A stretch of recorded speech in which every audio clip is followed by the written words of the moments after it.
This is how you're going to connect Razorpay to Shopify. First, you're going to log in with your Shopify admin dashboard.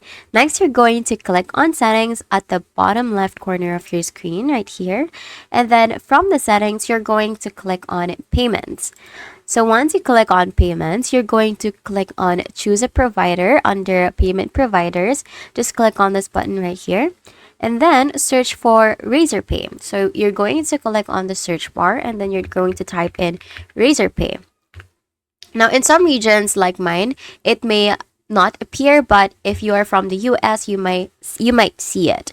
Now, once you see it, you're going to select it and click on activate. So I'm going to show you how you're going to do that using other payment methods. So I'm going to just click on this, and then this is also how you're going to do it with Razorpay, and then you're just going to click on install at the top of your screen. Or if activate show up, so you're going to click on activate instead. Now log into your Razorpay account and copy your API key and secret. Now you're going to have to paste these details into Shopify's Razorpay settings, and then you're going to click on save. Your store can now accept payments through Razorpay. And that's it. That is how you're going to connect Razorpay to Shopify. If you found this video helpful, please don't forget to like the video and subscribe to the channel for more.